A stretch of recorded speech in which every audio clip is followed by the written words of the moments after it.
निहारिका, तुम्हारी सादगी भरी सुंदरता और तुम्हारे संस्कारों से मैं प्रभावित हूँ। मुझे तुमसे प्यार हो गया है। मैं तुमसे शादी करना चाहता हूँ। निहारिका जानती है ये संभव नहीं है, फिर भी उसे विजय की बातें अच्छी लग रही थी। आज विजय को सुनने का मन कर रहा था। निहारिका जी, एक अनजान युवक ने आवाज दी। निहारिका ने पलट कर देखा तो अच्छी कद-काठी वाला एक सुदर्शन युवक उसके पीछे खड़ा था। जी कहिए, घबराते हुए मद्न स्वर में निहारिका उस युवक से बोली। निहारिका के भीतर एक खलबली मची हुई थी कि इस अनजान युवक ने मुझे क्यों आवाज दी। उससे भी ज्यादा असमंजस इस बात की थी कि यह युवक मेरा नाम कैसे जानता है। उस युवक ने निहारिका से गेट के एक तरफ होने का आग्रह किया और खुद उस तरफ बढ़ गया।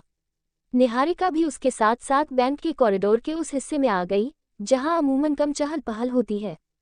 मेरा नाम विजय है, वह युवक थोड़ा हिचकिचाते हुए बोला। मैं इसी बैंक में काम करता हूँ, इसलिए आपका नाम, पता, घर सब जानता हूँ। मैं आपसे कुछ कहना चाहता हूँ। निहारिका बोली। जी कहिए, क्या बात है। मैं आपसे दोस्ती करना चाहता हूँ। मैं लड़कों से दोस्ती नहीं करती और मैं तो आपको जानती भी नहीं हूँ। आपको पहली बार देख रही हूँ, निहारिका ने विनम्रता से कहा। विजय बोला, लेकिन मैं आपको तब से जानता हूँ जब से आपने इस बैंक में खाता खुलवाया है। इतना ही नहीं, मैं उस जगह भी नियमित जाता हूँ जहाँ आपकी कोचिंग क्लास है, बल्कि वहाँ से रोज आपके ऑटो के पीछे पीछे आपके घर तक आना जाना भी मेरी दिनचर्या में शामिल है। विजय के मुंह से ये सब सुनकर निहारिका आश्चर्यचकित हो जाती है। पहले तो उसे उस पर गुस्सा आता है, परंतु इतने लंबे टाइम से पीछा करने के बाद भी उसका मुझे किसी तरह से कोई परेशान नहीं करना निहारिका को भा गया। निहारिका को लगा कि यह नौजवान सामान्य लड़कों जैसा नहीं है। अभी तक की बातचीत में भी वह उसे सभ्य और समझदार ही लगा। विजय के इसी निश्चल प्रेम को देखकर वह शांत रहती है और बड़े सरल भाव से उससे कहती है, आप ये सब क्यों कर रहे हैं। विजय कहता है, निहारिका जी, मैं बिना लाग लपेट के अपनी बात सीधे सीधे आपसे कहता हूँ। मैं आपसे शादी करना चाहता हूँ। क्या। निहारिका एकटक विजय को देखती रह जाती है। उसे समझ में नहीं आ रहा कि यह सब क्या हो रहा है। उसे कोई जवाब भी नहीं सूझ रहा। हाँ, उसके कपोलों पर रक्तम आभा छा जाती है, नजरें झुक जाती है और हृदय की गति बढ़ जाती है। वह विजय से कुछ नहीं बोल पाती। उसके होंठ जैसे बर्फ की तरह जम गए हों। बिन कुछ कहे वह चुपचाप बैंक के गेट की तरफ आगे बढ़ती है। मौसम में हल्की ठंडक होने के बाद भी वह दुपट्टे से माथे पर आए पसीने की बूंदों को पोंछती हुई पैदल ही घर की तरफ चल देती है। चलते चलते उसे मधुर याद आती है। उसकी वही चुलबुली सहेली जिसके साथ वह इस बैंक में पहली बार एमसीए एंट्रेंस एग्जाम की तैयारी हेतु कोचिंग की फीस जमा करने के लिए पैसे निकालने आई थी। पैसे निकालने के बाद जब निहारिका चलने लगती है तो उसे ऐसा महसूस होता है जैसे उसे कोई देख रहा है, पर वह ध्यान नहीं देती।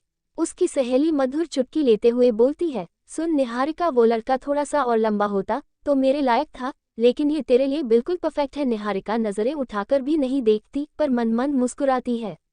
सभी सहेलियां खिलखिलाकर हंसते हुए बातों को हवा में उड़ाकर चल देती है।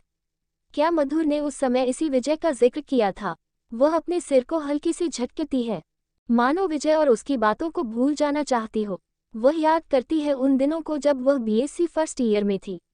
बीएससी की पढ़ाई कंप्लीट करने के बाद उसका किसी अच्छी यूनिवर्सिटी से एमसीए करने का इरादा था, जिसके लिए उसे पैसों की जरूरत थी और 6 भाई बहन होने की वजह से उसके माता पिता पर जिम्मेदारियों का बोझ अधिक था, इसलिए वह आगे की पढ़ाई के लिए अपने माता पिता से पैसे नहीं लेना चाहती थी। पढ़ाई के साथ साथ निहारिका ने ट्यूशन पढ़ाना शुरू कर दिया।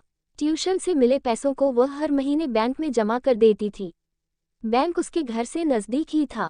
निहारिका बीएससी प्रथम श्रेणी में उत्तीर्ण होती है।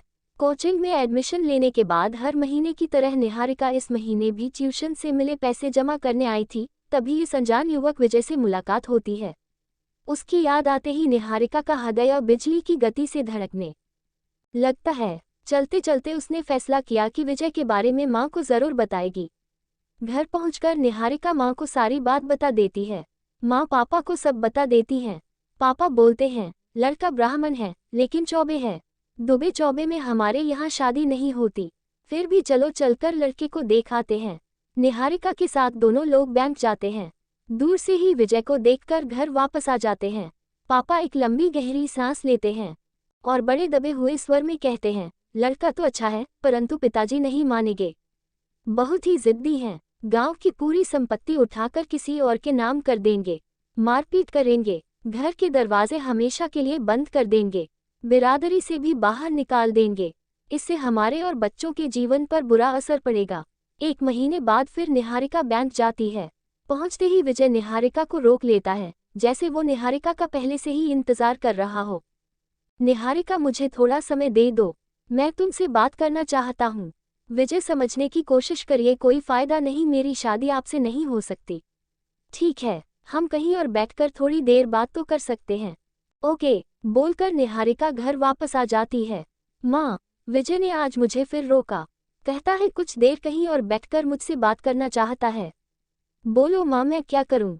उसका निश्चल प्रेम देखकर मैं सख्ती से बोल भी नहीं पाती। माँ, क्या कोई किसी से इतना निश्चल प्रेम कर सकता है?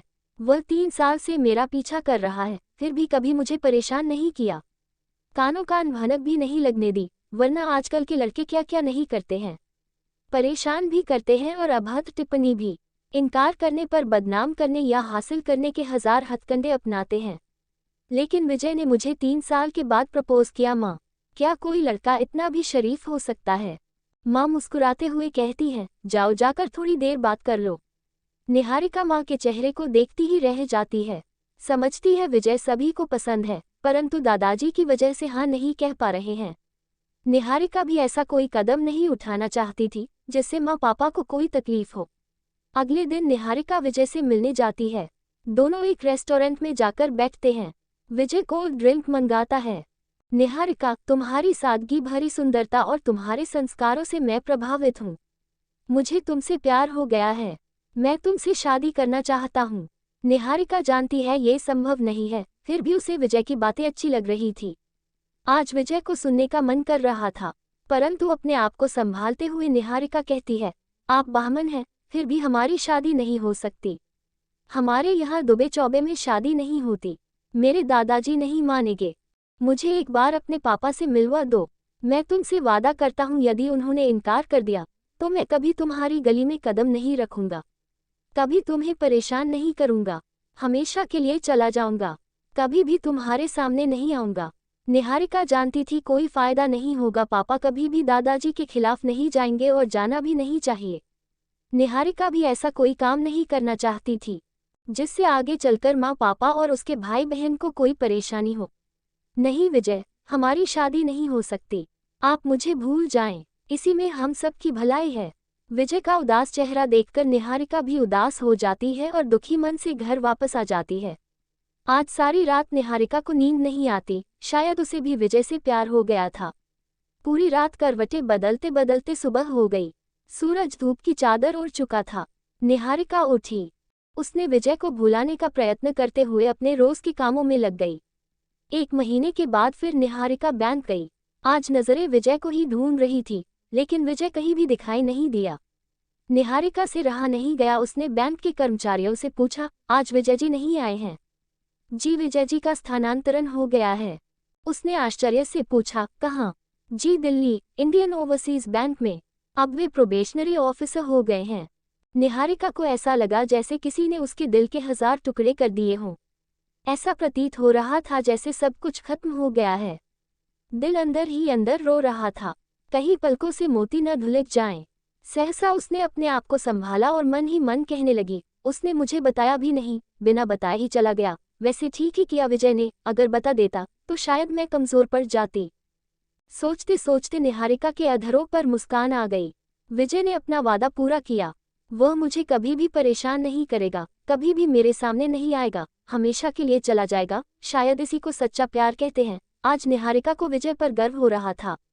निहारिका विजय के प्रेम को हमेशा के लिए दिल के एक कोने में संजोकर रख लेती है और एमसीए की तैयारी में जुट जाती है। Thanks for watching. Please like and subscribe this channel for more watching.